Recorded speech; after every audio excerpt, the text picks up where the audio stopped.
You know, one of my concerns about this is, you know, when I looked at the, and I meant to ask if we could all get copies of this, but I don't remember who sent this to me, but when you look at the technical review from the last one that we got, it seemed to me there was a lot of stuff missing that the evaluators were saying that the district didn't put in there. You know, stuff like, you know, goals were not in there, that there was a lot of evidence was not in there. And I'm just, are those things correct? I mean, are we aware of that, or are the people who are doing this grant, are they aware that what was missing? In terms of the points, the data that was missing was community data, not district data. That's not accurate.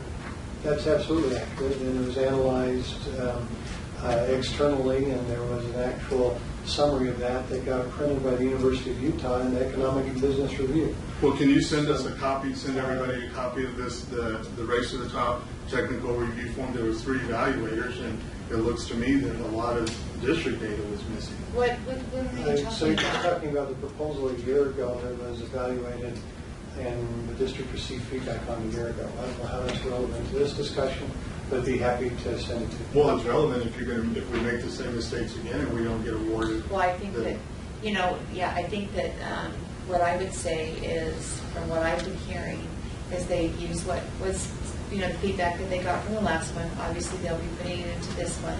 The Race to the Top is always really difficult. You know, I mean, there's no Utah schools that have ever received it, but I think we're getting better at it. So what I would say is that, yes, they're using that information. But that's not what he just said. That's what concerns me. No, I heard him say that. Okay, I thought I heard him say it had nothing to do with district data. It was community data that was missing. Well, from the last On the points, one. on the points from the last round. Points from the last one. But that information absolutely would be used. But before we have this discussion, if we need to have the discussion, let's have it. But let's make sure that everybody has the same Right, information. that's what I asked. I'm not If you really can sure what you're... send that to the board then, and we can look at But it. I want you to just think about the kinds of questions you're asking. So let's wait until, I mean, if you really want to have this discussion, if it's important to you to rehash something a year ago, that we actually got to the final round. It's not like we were thrown out. Yeah. We can certainly have that discussion, either in a small group with the superintendent, or the whole board can have it.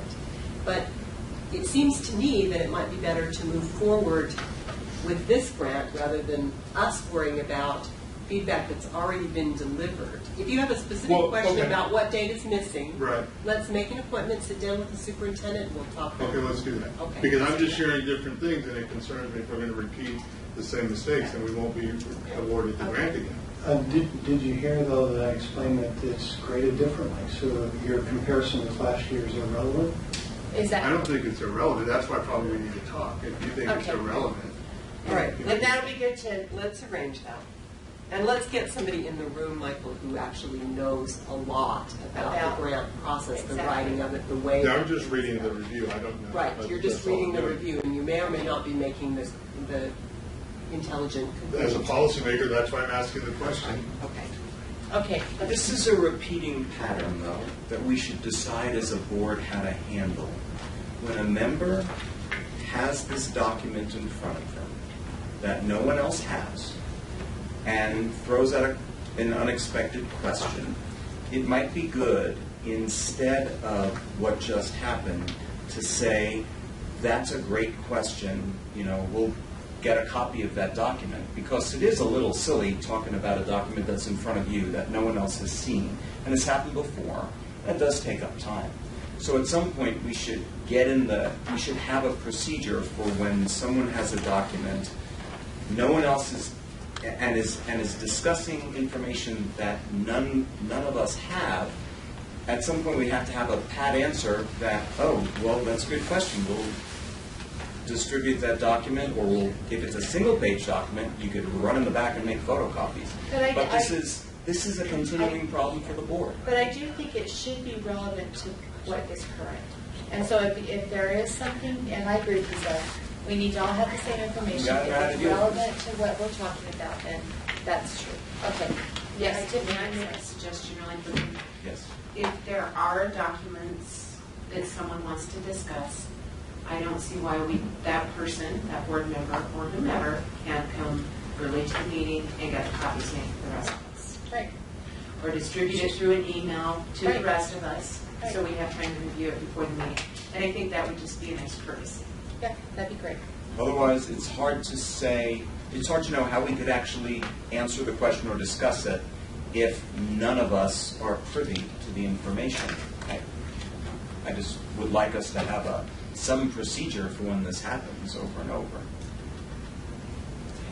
Our team will give it its best effort. To be a finalist last year was It was unique pretty and unique unexpected. and unexpected. It opened additional doors for us. It brought funding to the district.